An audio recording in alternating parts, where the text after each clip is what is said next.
Assalamualaikum warahmatullahi wabarakatuh. Nama saya Muhammad Zaki Indragi dari kelas 9 Abdurrahman. Ingin menceritakan kisah Nabi Yusuf alaihissalam. Nabi Yusuf alaihissalam merupakan nabi dan rasul ke-11 yang patut diimani.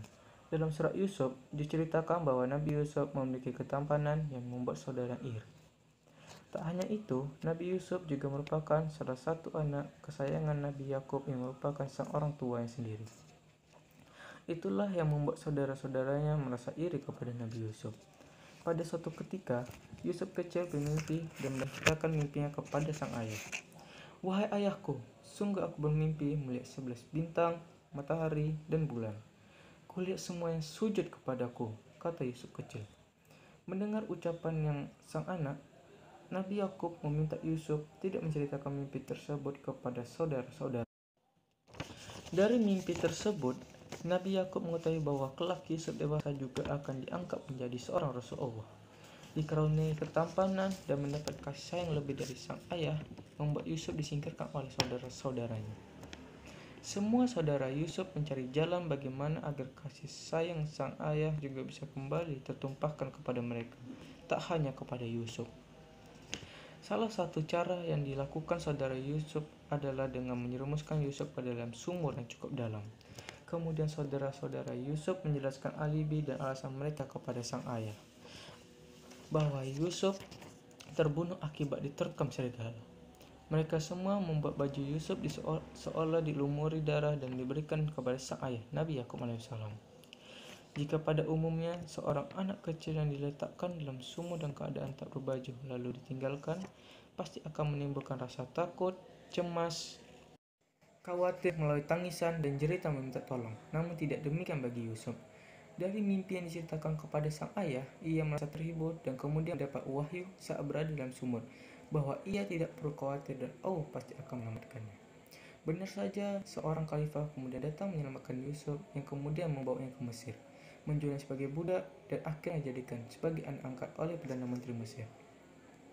Perdana Menteri itu memiliki istri bernama Zulaikha. Zulaikha menggoda dan merayu Yusuf agar bersedia menuruti hasratnya. Zulaikha terpesona dengan paras tampan Nabi Yusuf yang membuatnya terus-menerus menggoda Yusuf. Meski terus-menerus dilakukan, tetap Yusuf menolaknya. Ketika peristiwa itu tersebar di Mesir, ia meminta Yusuf merahasiakannya dari publik. Namun rahasia itu pun diketahui oleh para perempuan di kalangan istana, yang menggiring tanggapan bahwa benar adanya tentang ketampanan seorang Yusuf. Ketampanan Yusuf ini justru membuatnya harus dihukum. Sang Al-Aziz menyebloskan Yusuf ke dalam penjara bersama 2 pemuda lain. Setelah bertahun-tahun di penjara, Raja Mesir tiba-tiba bermimpi 7 ekor sapi betina yang gemuk dimakan oleh 7 ekor sapi betina yang kurus. 7 tangkai gandum yang hijau, tangkai lainnya yang kering. Namun sayang, tak ada seorang pun berhasil mematikan pisang raja. Hingga seorang pemuda yang saat itu selamat teringat kepada kemampuan Nabi Yusuf yang bisa menafsirkan mimpi dengan tepat. Ia pun dianggap berhasil mengartikan mimpi sang Raja Mesir. Nabi Yusuf menjelaskan arti mimpi sang raja. "Agar kamu bercocok tanam 7 tahun sebagaimana bisa, kemudian apa yang kamu tuai hendaklah kamu biarkan di tangkainya kecuali sedikit untuk kamu makan. Kemudian setelah itu akan datang 7 tahun yang sangat sulit," kata Yusuf mengartikan mimpi sang raja. Ketika Yusuf berhasil menafsirkan dari Raja Mesir, ia pun dibebaskan. Kemudian menjadi awal mula perkenalan ketertarikan Raja Mesir terhadap diri Yusuf.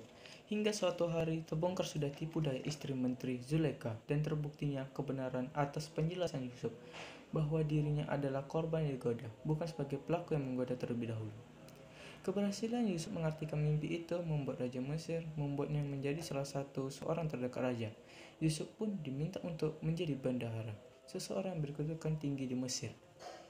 Setelah bertahun lamanya terpisah dari keluarga kandungnya, suatu waktu saudara Yusuf yang pernah membuangnya datang dari Palestina untuk meminta persediaan makanan ke Mesir. Nabi Yusuf yang langsung mengenai saudara-saudara itu langsung berpesan kepada mereka semua untuk datang kembali sambil membawa Bunyamin, saudaranya yang baik saat itu tinggal bersama Nabi Yakub. Kemudian saudara-saudara itu kembali datang dan mengikut sertakan Bunyamin. Kepada Bunyamin, Yusuf mengetahui bahwa dia adalah saudaranya yang telah dibuang. Yusuf memerintahkan saudaranya itu untuk membawa bajunya dan mengusapkannya pada wajah sang ayah yang sudah menua. Ketika semua saudaranya membawa baju tersebut kepada sang ayah, Yakub dari jarak kejauhan sudah dapat mencium bau Yusuf. Anak-anaknya pun kemudian mengusap baju Yusuf kepada ayahnya yang mulai menua dengan penglihatan mulai kabur. Setelah diusapkan baju tersebut, Nabi Yakub pun bisa melihat kembali dengan jelas. Setelah berhasil melihat dengan jelas, Nabi Yakub kemudian bersama semua anaknya menuju Mesir untuk bertemu dengan Yusuf. Pertemuan itu kemudian dipenuhi dengan rasa haru dan bahagia. Wahai ayahku, inilah arti mimpiku yang dahulu itu, dan sesungguhnya Tuhanku telah menjadikannya kenyataan. Sesungguhnya Tuhanku telah berbuat baik kepadaku ketika dia membebaskan aku dari penjara, ucap Yusuf. Pelajaran yang bisa diambil dari kisah Nabi Yusuf alaihissalam adalah mengajarkan pada semuanya bahwa kesabaran dan keteguhan hati dengan keyakinan pada Allah Ta'ala saat mendapat ujian berat nanti akan membuahkan hasil yang setimpal. Meski terus mendapatkan ujian berat yang bertubi-tubi semasa hidupnya, Yusuf kemudian tetap berpegang teguh pada Allah SWT, bahwa Sang Pencipta yang Maha Esa memiliki rencana yang baik untuk hambanya. Setelah sabar menanti, Allah SWT kemudian memberikan kedudukan yang baik untuk Nabi Yusuf di Mesir dan dipertemukannya kembali dengan sang ayah dan semua saudaranya. Wassalamualaikum warahmatullahi wabarakatuh.